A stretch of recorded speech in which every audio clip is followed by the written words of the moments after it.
Have you ever dreamed of starting your own podcast? Well, you can. It's simple, it's easy, and best of all, it's free. By going to anchor.fm, you can start your own podcast today and have your own show up and ready to go. Anchor's graphic user interface is user-friendly, and you get paid for your content by setting up a Stripe account. Go to anchor.fm. Again, that's anchor.fm, and start your podcast today. Welcome to the Living Healthy Podcast, where you can improve your quality of life by making solid and informed decisions. I'm your host, Eddie Randall.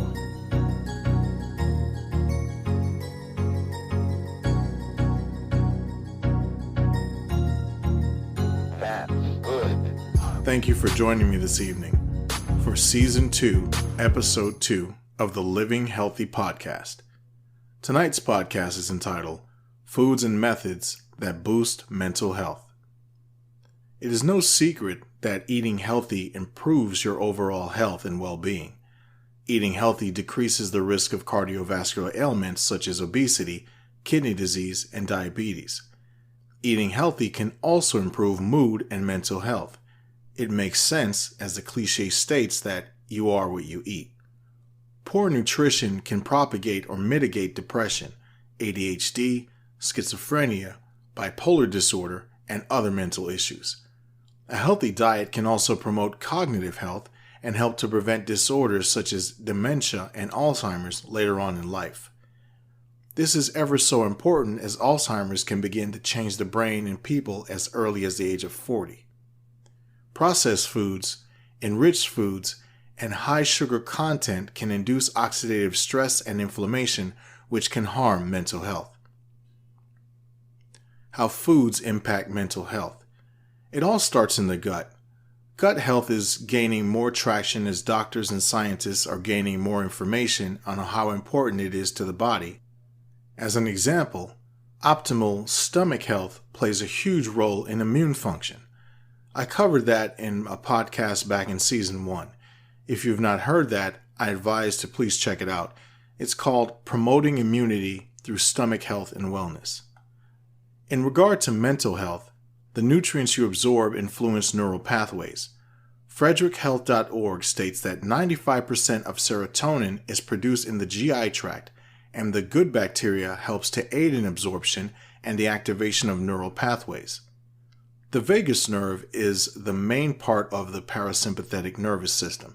It is extremely important as it carries sensory information from the internal organs to the brain.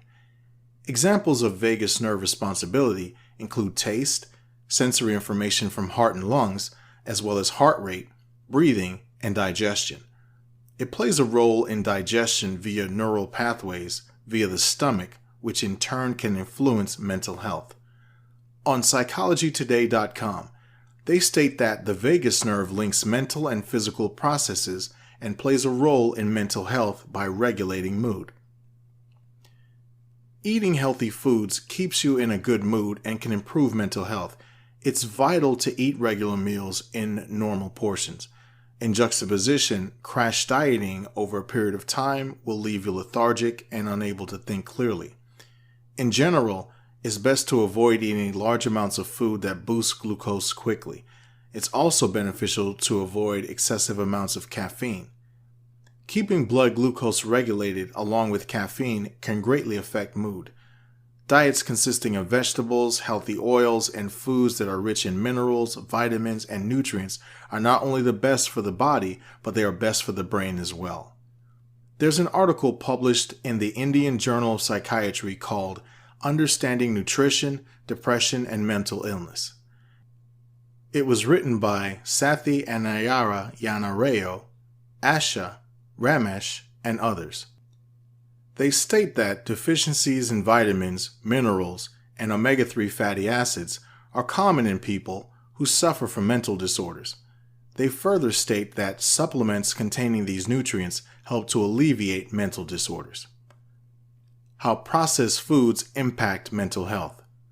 We know that there is evidence showing that mental health is linked to a poor diet. That being said, processed food and genetically modified food are as unhealthy to the body as they are to the mind. Shockingly, about 70% of food in the United States is processed, whether it's bread, rice, meat, or cereal, to name a few. The majority of food sold in the United States is either refined, enriched, packed with sugar, or a synthetic sugar alternative. When it comes to meat, nitrates are added to preserve freshness and help meat to maintain that reddish pink color, even though nitrates are listed as a known carcinogen. I bring this up because, unfortunately, America is a world leader when it comes to mental health disorders, and it may be linked to our food. In addition, we have cutting-edge world-class technology and education. Despite all this, citizens are plagued with mental disorders.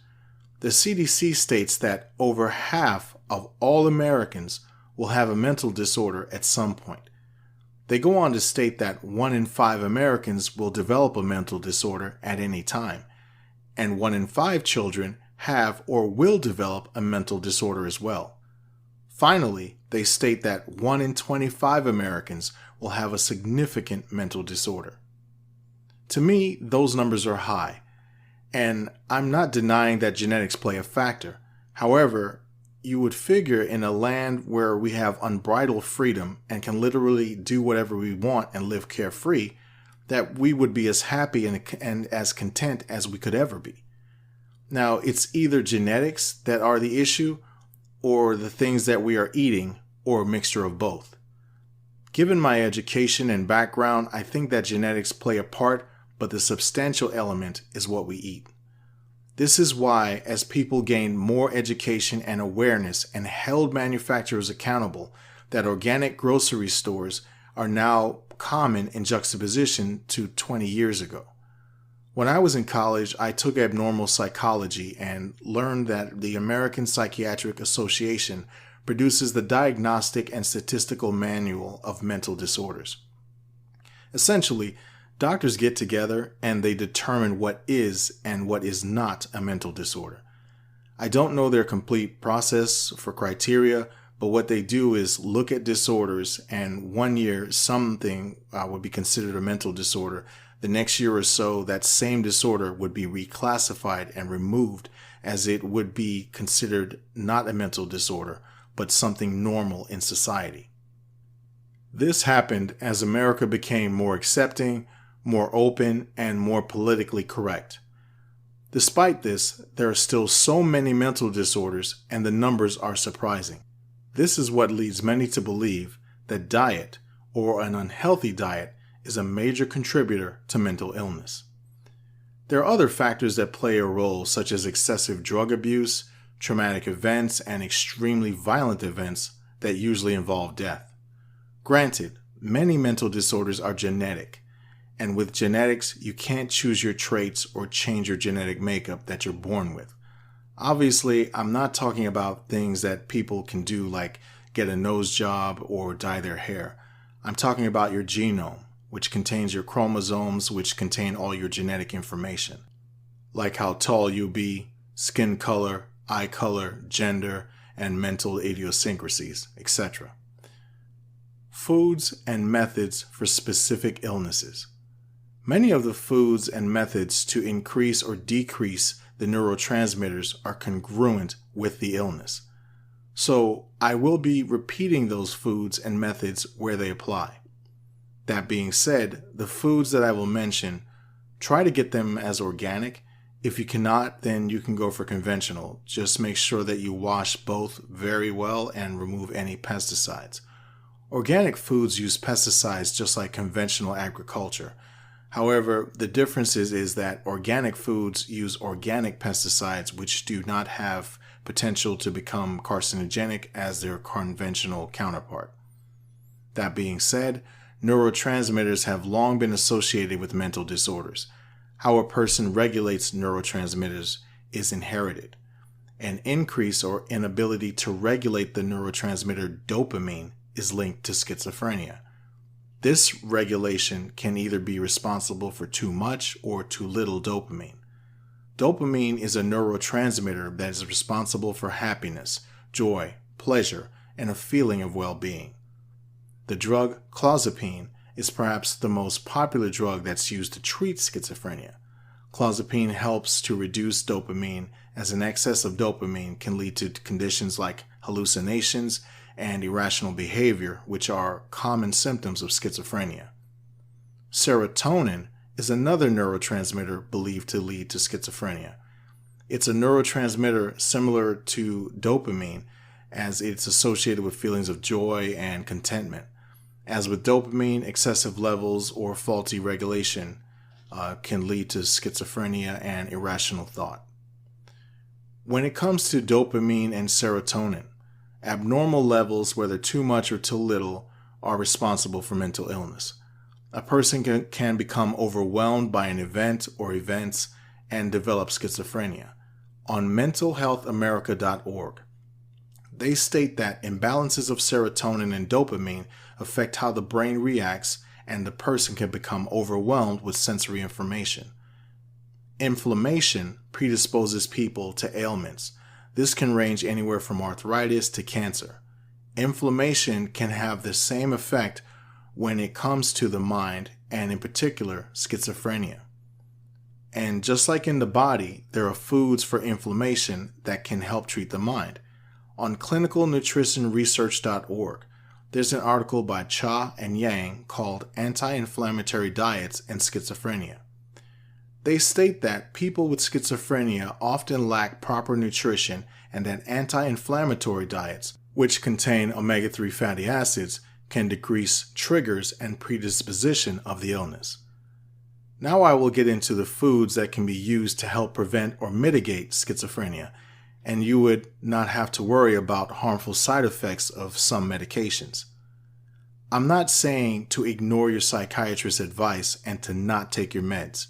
You should always consult your doctor before starting a diet or making any significant lifestyle changes, especially involving your medication and mental health.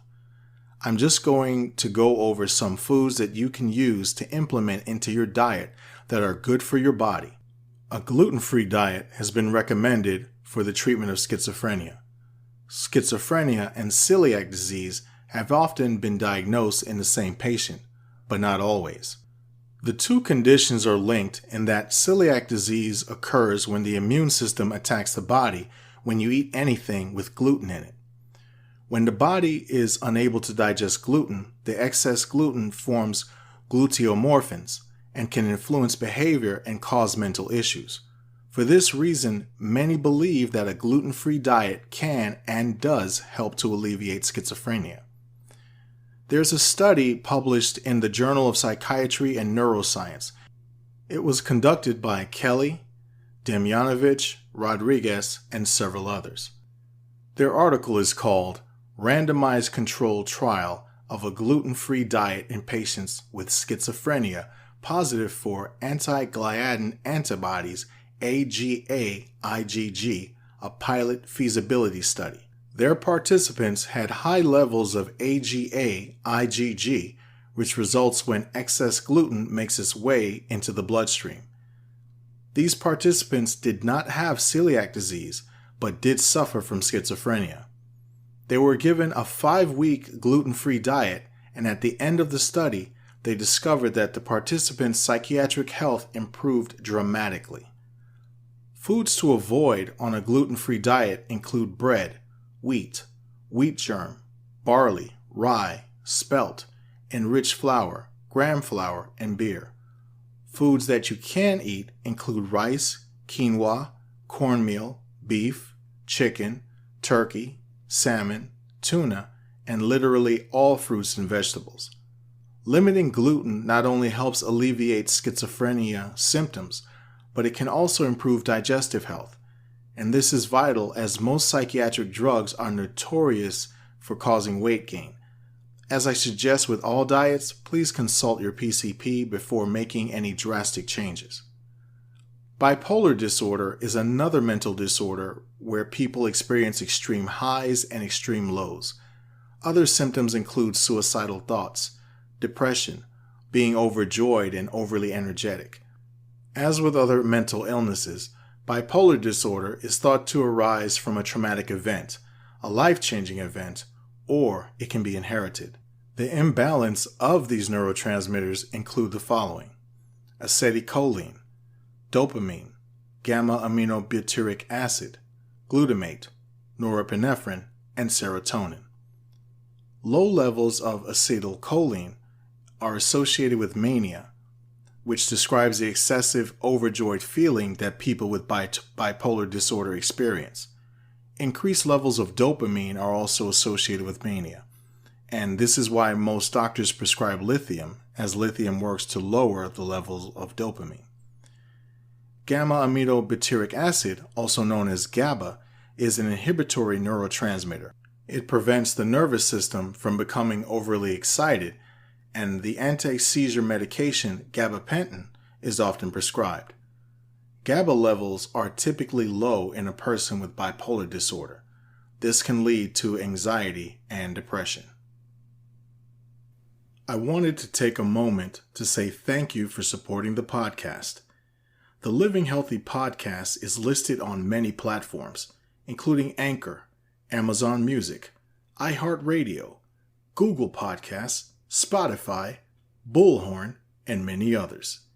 You can follow me on Twitter, Instagram, and Pinterest. And don't forget to check out the Living Healthy podcast channel on YouTube.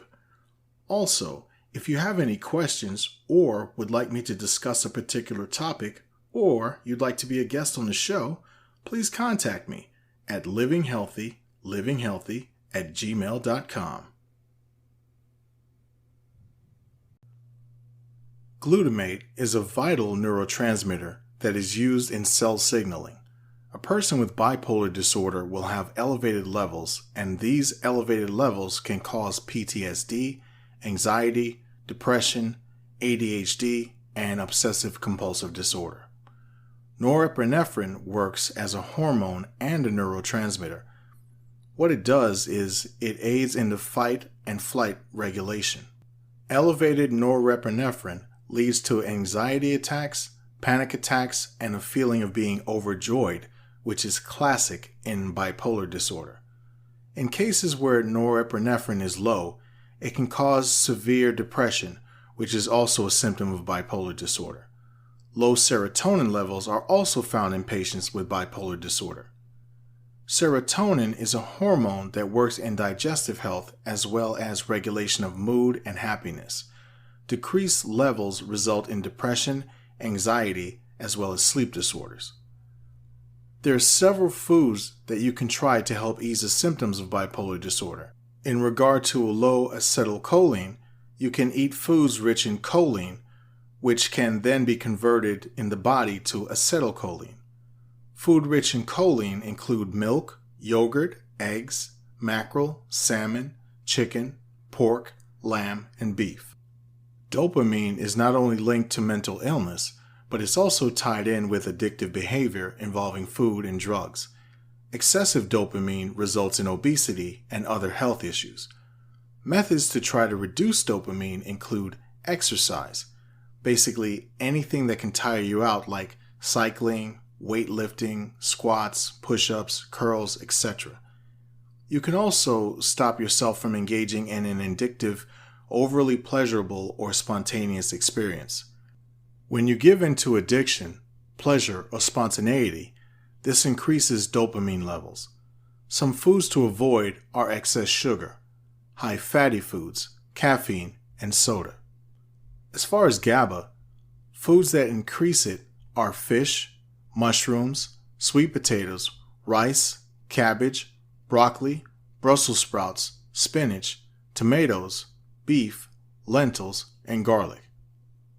In regard to the high glutamate level, you can avoid gelatins, monosodium glutamate, carrageenan, broth, maltodextrin, vinegar, brewer's yeast, tomatoes, mushrooms, and skim milk.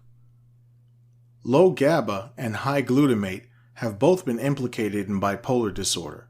Some foods may be a contraindication, like tomatoes and mushrooms.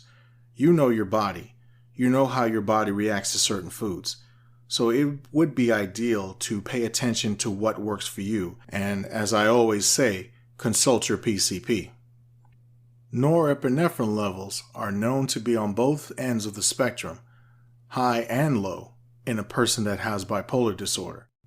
So what you can do if your norepinephrine levels are low is you can increase them by eating bananas, beans, chicken, eggs, salmon, tuna, beef, chicken, turkey, and oatmeal. For GABA, you can increase this neurotransmitter with mushrooms, sweet potatoes, rice, cabbage, broccoli, Brussels sprouts, spinach, tomatoes, beef, lentils, and garlic. There are also many supplements out there that can help to regulate norepinephrine, like L-tyrosine. For those with low serotonin, the foods that boost it are eggs, turkey, salmon, peanuts, tofu, pineapples, cheese, and milk. Obsessive-compulsive disorder is when a person's life is disrupted by obsessions and repetitive actions. Examples include straightening up a room repeatedly when it's already organized, and washing your hands over and over even though they are already clean. While most people like to check and double-check things to make sure a task is complete, a person with OCD will have their lives disrupted trying to recheck and redo tasks already done. In addition, some who suffer from this condition will know that their reaction is not normal. The neurotransmitters involved in OCD are dopamine, GABA, glutamate, and serotonin. These neurotransmitters promote a similar response in people with bipolar disorder and obsessive-compulsive disorder. So they are the same instructions as far as food is concerned. You can do things to try to limit dopamine, like exercising and trying to prevent from engaging in addictive behavior. In addition, avoiding caffeine with soda would be ideal. For GABA, as with bipolar disorder, you can increase this neurotransmitter with fish, mushrooms, sweet potatoes, rice, cabbage, broccoli, Brussels sprouts, spinach, tomatoes, beef, lentils, and garlic. Foods to avoid for high glutamate levels include gelatins, monosodium glutamate, carrageenan, broth, maltodextrin, vinegar, brewer's yeast, tomatoes, mushrooms, and skim milk. For low serotonin, the foods that boost it are eggs, turkey, salmon, peanuts, tofu, pineapples, cheese, and milk. Anxiety is normal and natural, but when it becomes severe enough, it becomes a mental disorder that affects the person with thoughts of extreme fear, unease, and uncertainty. The neurotransmitters involved are acetylcholine, dopamine, GABA, norepinephrine, and serotonin. Acetylcholine is the neurotransmitter responsible for heart regulation, blood vessel dilation, and smooth muscle contraction. Foods high in choline include whole grains, eggs, beef, chicken, lamb, tuna, and salmon. Ways to lower dopamine, as I mentioned earlier, can be done through exercise, running, weightlifting, cycling, and avoiding coffee and sugary drinks. For GABA, as with bipolar disorder, you can increase this neurotransmitter with mushrooms, sweet potatoes, rice, cabbage, broccoli, Brussels sprouts, spinach, tomatoes, beef, lentils, and garlic. Norepinephrine can be lowered by workouts and vigorous exercise, which can result in weight loss. Getting adequate sleep, eating fruits, honey, avocados, and whole grains, as well as eggs and salmon, are also ways to lower norepinephrine. For low serotonin, the foods that boost it are eggs, turkey, salmon, peanuts, tofu, pineapples, cheese, and milk. ADHD. It is also known as attention deficit hypersensitivity disorder. People with this disorder have difficulty sitting still, paying attention, and have difficulty in relationships with others. This condition starts in childhood and can continue to affect the individual well into adulthood. The neurotransmitters involved are dopamine, serotonin, epinephrine, and norepinephrine. Dopamine levels are normally low in individuals with ADHD. Ways to increase dopamine is by eating chocolate, tuna, salmon, beef, chicken, oranges, apples, pears, and bananas. As mentioned previously, you can boost serotonin by eating eggs, turkey, salmon, pineapples, peanuts, tofu, milk, and cheese. Epinephrine is a stress hormone and neurotransmitter. Foods to increase epinephrine are beef, chicken, turkey, chocolate, broccoli, cabbage, beets, carrots, apples, bananas, and whole grains. Methods to increase epinephrine include listening to music, exercise, prayer, meditation, and getting good, restful, solid sleep. To increase norepinephrine, you can eat bananas, beans, chicken, eggs, salmon, tuna, beef, chicken, oatmeal, and turkey. Methods to increase norepinephrine include listening to music, exercise, prayer, meditation, as well as getting restful sleep. While all mental disorders are unfortunate, there are plights that sometimes cannot be helped due to genetics. PTSD is something that can occur to people who put themselves in harm's way to make sure we are all safe. They live to uphold freedom and to protect the fabric of our society.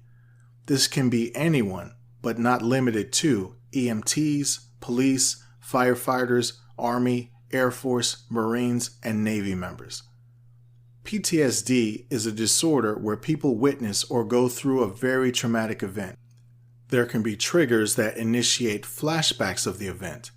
This can cause severe fear and bring on the sudden urge that the person must immediately defend themselves, even though there is no immediate threat. This mostly happens to members of the armed forces who face combat. According to the U.S. Department of Veterans Affairs, during the Vietnam War, 30% of veterans suffered from PTSD. During the Gulf War, 12% of veterans suffered from PTSD. And during Operation Iraqi Freedom, 20% of veterans suffered from PTSD. Some of the symptoms include anxiety, severe irritability, suicidal thoughts, aggression, nightmares of the event, feelings of guilt, extreme fear, depression, and detachment from family and friends. PTSD can also occur in people who are not military personnel.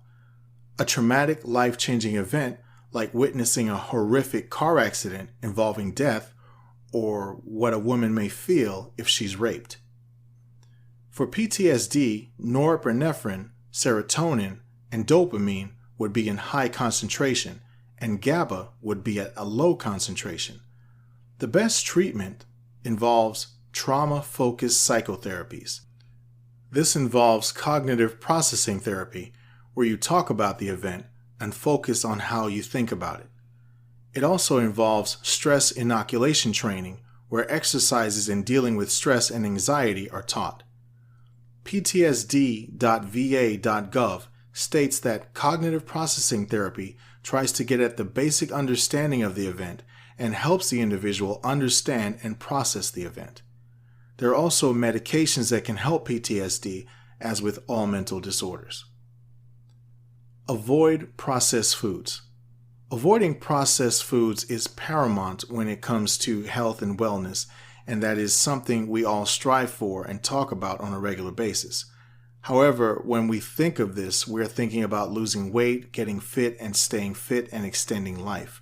We really don't think of avoiding processed foods for brain health or mental health. As people continue to strive to live healthy and become more informed about their health and what they can do to obtain it, the demand for non-GMO and organic foods will continue to rise. I suggest organic foods for brain health as an alternative or as an addition to a medical treatment plan. As always, consult your doctor. No drug is perfect and no food is perfect. Aside from that, everyone is different, everyone reacts differently, and your genetic makeup plays a role in how your body will respond. That's why I stress to try different things from the foods mentioned earlier to see what works for you. Supplements. Depending on the severity of your illness, there are supplements out there as well. Examples include vitamin B12, zinc, probiotics, magnesium, and acetylcholine. Just do your research to see what may work for you based on your mental health. Just like those commercials where they say, ask your doctor if a particular drug is right for you. Ask your doctor about any supplements or dietary changes you are thinking about and get his or her input. The biggest thing is to get help, because help is out there, and there are resources to aid you in what you're dealing with. In the description of this podcast, I have included some links and phone numbers as resources. The websites and phone numbers are for the U.S. Department of Health and Human Services, Substance Abuse and Mental Health Services Administration, the Department of Veterans Affairs, Suicide Prevention Lifeline.org, and mentalhealth.gov. That's going to do it for episode 2 of season 2 of the Living Healthy podcast. As always, thank you for your continued support. Thank you for listening, and I'll see you next time. And remember, living healthy creates a better you.